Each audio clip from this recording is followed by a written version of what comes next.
안녕하세요. 오늘은 두 번째 시간인데요. 2장을 한번 살펴보도록 하겠습니다.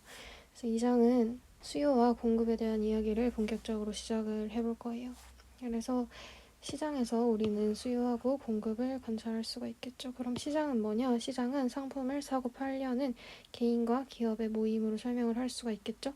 그래서 어떤 사람이 물건을 이 가격에 살래? 이 가격에 팔래? 라고 해서 그게 적정선에 들어맞으면은 어제 설명한 균형의 개념이 있었죠.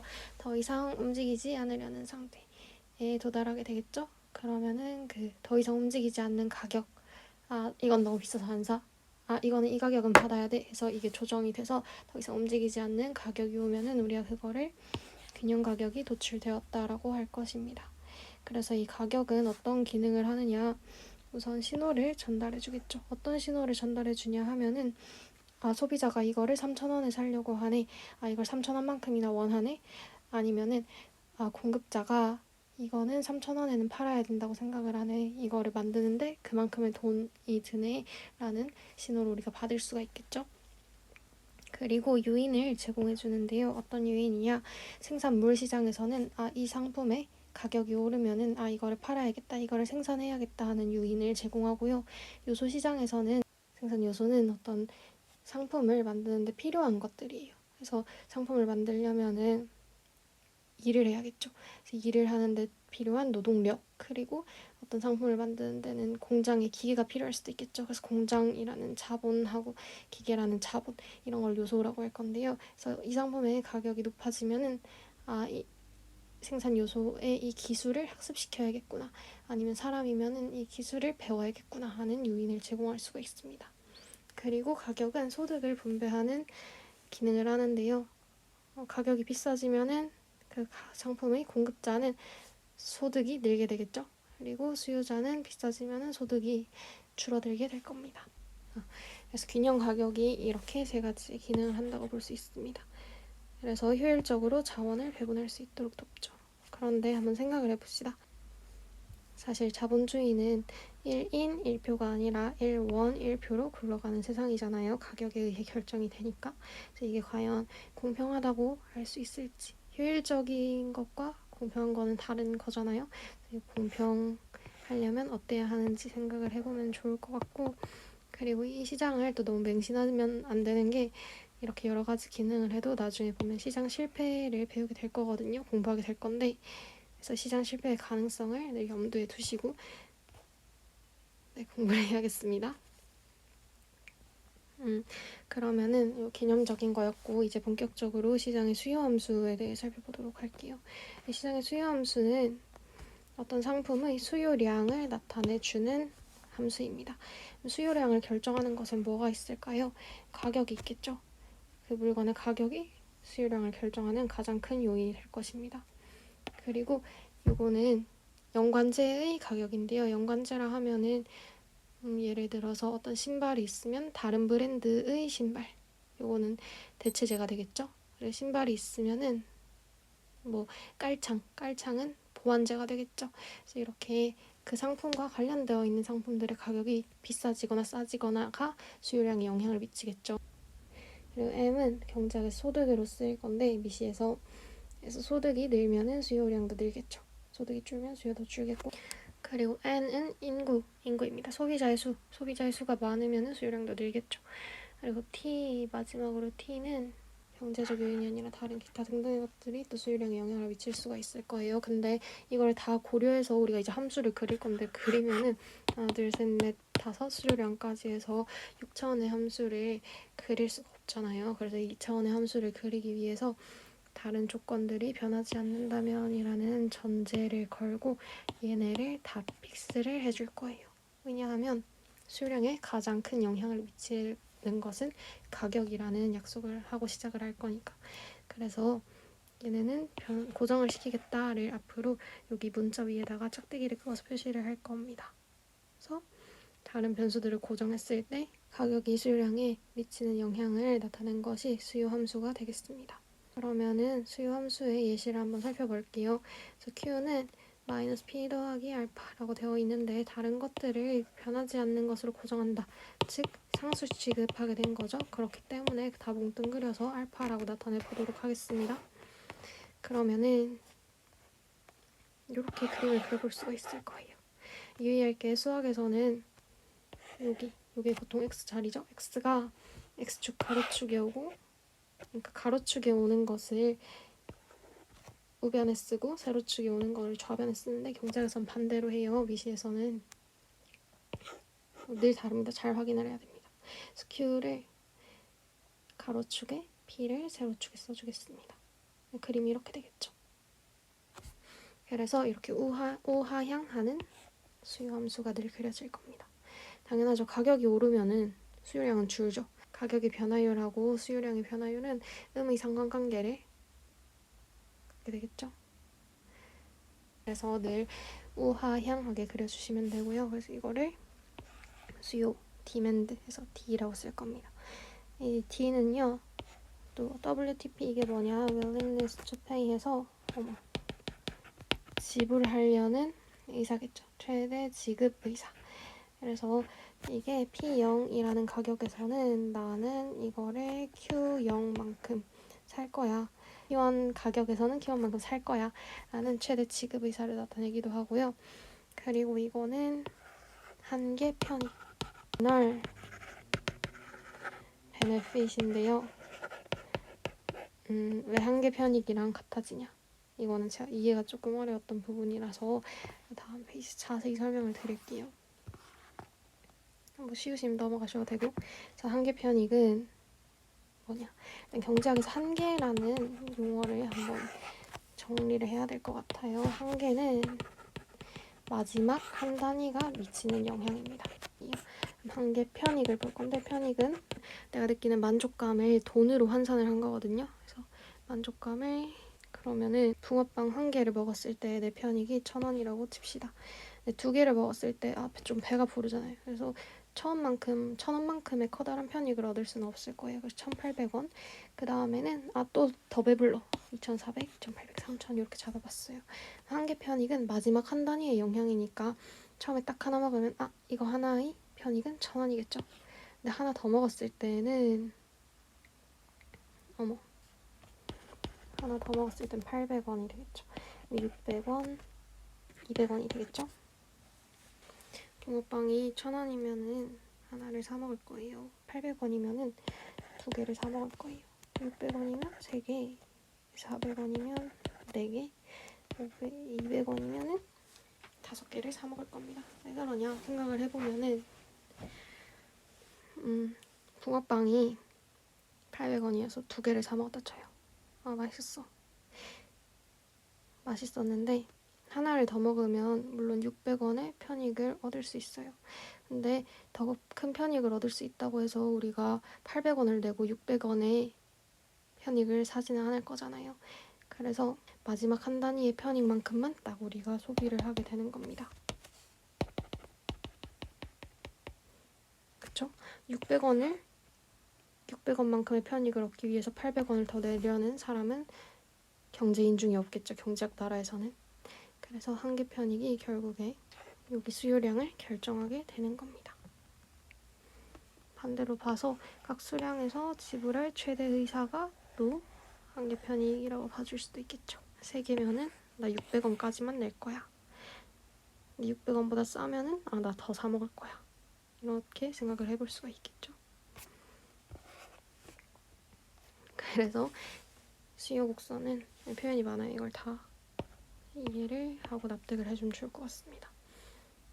수요 곡선은 최대 지급 의사 수고, 최대 지급 의사 곡선이고, 그리고 동시에 또 한계편이 곡선입니다. 그러면은 곡선상에서 변화가 있을 수가 있겠죠. 그걸 한번 봅시다. 그래서 축이 되는 변수가 변화를 할 때는 특히 Y축, 그러니까 세로축을 봐줄게요. 가격이 변화할 때는 수요 곡선 상의 이동이 되고요. 그 외의 변수, 아까 기타 등등 픽스한 것들이 많았죠. 얘네가 변할 때는 수요 곡선 자체가 이렇게 이동을 하는 모습이 보일 거예요. 왜냐?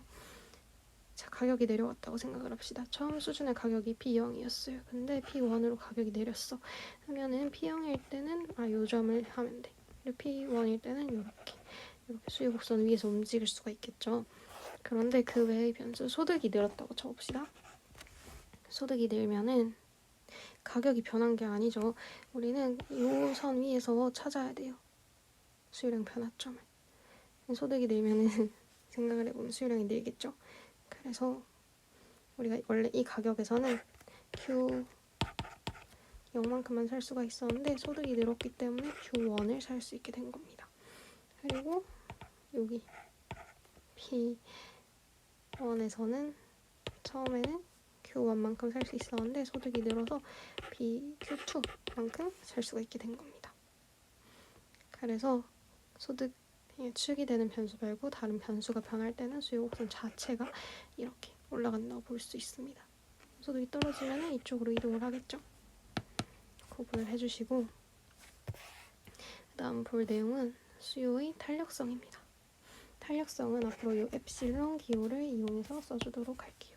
그래서 탄력성은 수요량이 얼마나 민감하게 반응하는지, 탄력적으로 반응하는지를 나타내는 말이에요. 그래서 수요의 공급 탄력성, 수요의 어쩌고 탄력성 아니면 공급의 어쩌고 탄력성 하면은 A가 B에 얼마나 민감하게 반응하는지, 수요의 가격 탄력성이면 수요가 가격에 얼마나 민감하게 반응하는지를 봐주면 됩니다.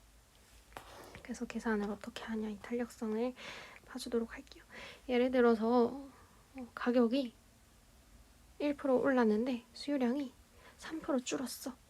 그러면은 가격이 변했는데 수요가 3배로 반응을 한 거죠.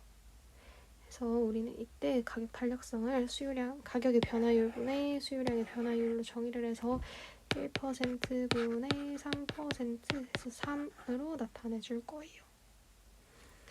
그러면은 퍼센트라는 단위는 자동 탈락하게 되겠죠. 그래서 수요의 가격 탄력성은 단위가 없다는 것이 특징이고, 여기 마이너스는 왜 붙였냐? 가격이 오르면 수요는 줄겠죠.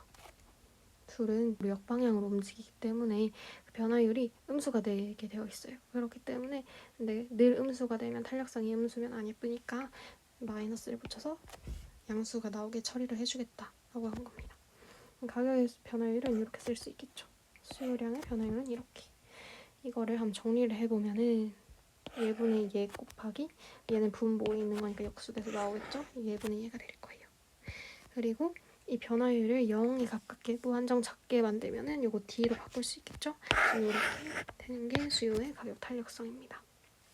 그래서 1보다 클 경우에는 우리가 탄력적이라고 할 거고 1보다 작을 경우에는 비탄력적이라고 할 거예요. 그래서 극단적인 경우들을 먼저 살펴봅시다. 이해를 돕기 위해서 예를 들어서 수요의 가격 탄력성이 0이에요. 그럴 때는 이렇게 수직선의 수요 곡선이 나옵니다. 왜 그러냐? 수요의 가격 탄력성이 0이라는 거는 가격이 얼마나 오르든지 수요량이 하나도 안 바뀐다는 거죠. 가격이 하나도 안 민감하다는 거죠. 그렇기 때문에 어떤 가격에서든 수요량은 여기 한정으로 픽스 된다고 봐줄 수가 있습니다. 네. 그래서 우리가 이거를 앞으로 완전 비탄력 수요 곡선이라고 할 거고요. 그 예시로는 완전 비탄력적인 건 아니긴 한데 비탄력적인 것의 예시로는 삶에 꼭 필요한 거, 필수제들이 있겠죠. 쌀 이런 거 꼭 먹어야 되니까 이만큼은 아니라도 되게 비탄력적으로 있겠죠. 그 다음에 탄력성이 무한대인 경우, 이거는 가격이 아주 조금이라도 떨어져도, 사실 현실에 이런 게 있나? 아무튼 가격이 아주 조금 떨어져도 수요량이 무한정 늘어버리는 거예요. 이렇게 무한대로 생긴다 생각을 해주면 되고요. 그 다음에 얘가 조금 예외적인 건데, 얘는 수요의 가격 탄력성이 항상 1이 되는 수요 함수입니다. 어떤 꼴이냐? P 곱하기 Q가 어떤 상수로 주어져 있을 때, 얘를 우리가 직각상 곡선이라고 할 거예요. 한번 증명을 해봅시다. P 곱하기 Q가 네모로 주어져 있다고 할게요. 그러면은 Q는 P분의 1 곱하기 네모라고 할 수 있겠죠. 그래서 탄력성 공식이 탄력성 공식이 미분을 해주면은 이게 B-1승인 거잖아요. 그래서 마이너스 내려오고 마이너스에 B의 마이너스 2 되겠죠. 그리고 네모는 상수니까 그대로 이렇게 남게 되고 곱하기 이렇게 될 겁니다. B제곱분의 네모가 되겠죠. 곱하기 우리가 알고 있는 게 있어요. Q는 P분의 1 네모죠. 그래서 요거를 P분의 1 네모로 바꿔주면은 B분의 네모로 바꿔주면은 네모분의 P제곱이 되겠죠. 그래서 다 약분하면 1만 남는 거 보이시겠죠? 그래서 이때는 직각선 곡선에서는 가격의 수요 탄력성이 늘 1이다. 기억을 해주시고 그 다음에 이제 평범한 것들을 볼게요. 일반적인 상황에서는 가격의 수요의 가격 탄력성을 어떻게 구하느냐. 공식이 있죠. 사실 이 공식을 자세히 보면은 일반적인 거 아니고 직선에서 일반적인 것 구하는 연습 해보시고 직선에서는 어떻게 구하냐. 공식이 이렇게 생겼죠? 그럼 요거를 사실 보면은 그러니까 우리가 알고 있는 게 DQ, DP가 이 직선의 기울기잖아요. 근데 그거를 역수한 거니까 요건 결국에 기울기의 역수가 될 겁니다. 기울기의 역수는 직선에서 늘 일정하죠. 요게 상수죠. 상수고 P분의 Q분의 P는 이 점의 위치죠. 그렇기 때문에 직선에서 수요의 가격 탄력성을 결정하는 것은 결국에 이 부분이 될 거예요. 그래서 이 점의 위치가 어디냐가 아주 중요하게 작동을 할 건데 일반적인 식을 하나 써서 요거를 유도를 해봅시다. 그래서 Q가 마이너스 AP 플러스 B라고 쳐볼게요. 그러면은 이 상태에서 자, 엡실론 P는 요거 한번 미분해 봅시다.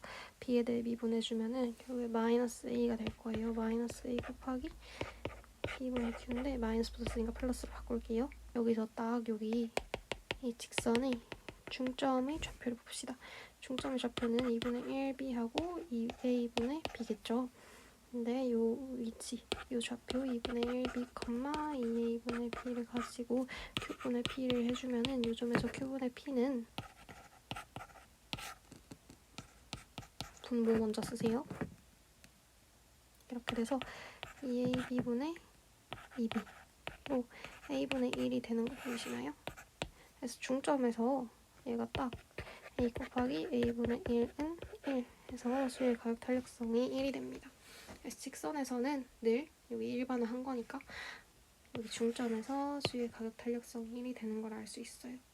그리고 1보다 클 때 중점보다 위쪽에 점이 잡히면은 그 점에서의 수의 가격 탄력성은 1보다 커지고요. 아래쪽에서는 1보다 작아집니다. 그래서 얘를 이렇게 봐주면 편한데 이 점의 위치를 기준으로 얘가 분모에 오고 얘가 분자에 온다고 생각을 해서 알파분의 베타 탄력성. 그래서 중점에서는 딱 똑같으니까 알파 베타가 같으니까 1이 되겠고 중점보다 왼쪽 큰 쪽에서는 알파가 더 작으니까 여기가 작으니까 탄력성이 1보다 커지겠고 이렇게 생각을 해주면 되겠죠? 넘어가기 전에 이 탄력성이 왜 중요하냐? 경작에서 중요한 변수가 가격, 소비량, 그리고 그 둘을 곱한 거래액 이렇게 PQ, 즉 TR, Total Revenue라고 할 거고 중요한데 이 탄력성이 거래액을 설명하는 역할을 해서 우리가 중요하게 봐줄 거예요. 그럼 이게 어떻게 얘를 증명을 하냐? 아까 말했듯이 TR은 곱하기 Q예요. 근데 이 거래액의 변화량을 한번 살펴볼게요. 그러면 DTR을 해줄 건데 이 곱미분이죠. 뒤에 거 P에 대해서 미분을 해주면은 Q 더하기 앞에 거 미분 뒤에 거 그대로 그리고 앞에 거 그대로 뒤에 거 미분 DP, DQ가 나올 거예요. 뒷부분 모양 벌써 익숙하다 그쵸? 그래서 얘를 Q로 묶어주면은 1 더하기 Q분의 P에다가 DP, DQ, DP가 되겠죠? 그러면은 이거 지금 딱 봤을 때 요게 탄력성이랑 같아지는 거 보이시나요? 그렇기 때문에 근데 플러스니까 마이너스 탄력성이랑 같아지는 거겠죠? Q에 1 마이너스 엡실론 P가 됩니다. 자, 그래서 이렇게 나타낸 거래액 변화율과 탄력성 간의 관계가 직관적으로 뭐를 의미하냐를 한번 볼게요. 아까 이걸 봤잖아요. 자, 직선으로 나타낸 수요 곡선상에서 중점에서는 탄력성이 1, 그거보다 왼쪽에서는 탄력성이 1보다 크고 오른쪽에서는 탄력성이 1보다 작다 했죠. 그런데 0보다는 크겠죠. 그래서 요거를 등을 맞댄 그림을 한번 써봅시다. 여기서는 P, 그리고 그거에 따라 TR이 어떻게 변하는지를 볼게요. 그러면은 딱 이 점, 여기에 1을 대입한다 생각해보세요. 그러면은 거래액의 변화율이 0이 되죠. 이때가 그 값이 될 거예요. 그 값은 길이가 0이 되는 지점이죠. 그리고 얘가 1보다 커지면은 탄력성이 1보다 커지면은 얘는 음수가 되죠. 변화율이. 그래서 변화율이 음수니까 점점 줄어들 거예요. 그래서 여기 가격이 이거보다 커질 때 이렇게 거래액이 줄어드는 거를 알 수 있겠습니다. 반면에 0하고 1 사이에서는 얘가 양수죠. 그래서 0부터 해서 이렇게 거래액이 늘어나는 걸 관찰할 수 있어요. 그래서 거래액은 수요의 가격 탄력성이 1일 때 가장 커진다 라는 거를 저희가 관찰을 할 수 있겠죠. 여기까지 되셨어요? 넘어서 마지막으로 수요의 기타 탄력성까지만 봐주고 오늘 마무리할게요. 수요의 기타 탄력성은 뭐냐면은 수요의 가격 탄력성 말고 다른 거에 수요가 어떻게 반응하는지를 나타내는 거겠죠. 수요 가격 탄력성 말고 소득 탄력성이랑 교차 탄력성만 대표적으로 볼게요. 소득 탄력성은 소득에 따라서 수요가 어떻게 변하는지죠. 보통 생각하기에는 소득이 늘면 소비도 늘겠죠. 그런데 세상에는 그렇지 않은 상품이 있습니다. 소득이 늘 때 오히려 소비가 주는 게 있을 수 있어요. 예를 들면은 불량식품 아니면은 끼니 때우려고 먹는 뭐 되게 싼 음식, 싼 라면 이런 거 있죠. 이런 애들을 저희가 열등제라고 할 거예요. 그래서 얘는 소득이 커질 때 이 가격 탄력성이 결국에는 가격 탄력성 아니고 소득 탄력성이죠. 소득을 이제 M으로 쓸 겁니다. 얘는 소득의 변화율분의 수요량의 변화율일 거 아니에요. 소득이 늘는데 오히려 수요량이 주는 거, 탄력성이 0보다 작은 거겠죠. 이런 애들을 열등한 재화라고 해서 열등제라고 할 거예요. 그 다음에 0보다 크면 평범한 거겠죠. 그냥 소득이 늘었더니 수요량이 늘더라. 얘를 정상제라고 할 거고요. 그리고 소득이 늘었는데 갑자기 수요량이 엄청 느는 거 뭐냐면 사치품이죠. 소득이 느는 것보다 수요가 더 늘었어. 돈을 많이 벌면은 뭐 명품도 사고 이럴 수도 있겠죠. 사치를 벌이기 위해 사는 거를 사치품이라고 할 거고, 요거는 수요의 소득 탄력성이 1보다 클 때, 그 다음에 필수제는 소득이 는다고 수요량이 엄청 늘지 않겠죠. 내가 살아가는데 쌀을 이만큼 먹어야 되는데 뭐 소득이 는다 해서 쌀을 더 많이 살 필요는 없으니까. 그래서 0하고 1 사이에 오는 애를 필수제라고 해줄 겁니다. 그래서 이 경계를 기준으로 0을 기준으로는 열정 경계라고 해서 열등제와 정상제의 경계, 그리고 1을 기준으로는 필수제와 사치제의 경계, 필사 경계라고 해줄 수 있겠죠. 마지막으로 교차 탄력성입니다. 교차 탄력성은 재화 간의 관계를 나타내는 거예요. 그래서 아까 신발 얘기했었죠. 이 신발의 가격이 올랐더니 저 신발의 수요자가 오히려 늘어나는. 그래서 어떤 상품의 가격이 올랐을 때 다른 상품의 수요량 변화를 보는 거예요. 그래서 Y제 수요의 X제 가격에 대한 탄력성을 이라고 써주면 되고요. 교차 크로스에서 EC, 엡실론 C 이렇게 써줄 거예요. 이 플러스는 이렇게 되겠죠. 그래서 대체제하고 보완제 설명을 해주자면은, 대체제는 어떤 상품을 대체할 수 있는 상품이에요. 콜라 대신 사이다 먹어도 되죠. 콜라 수요 늘면 사이다 수요 줄겠죠.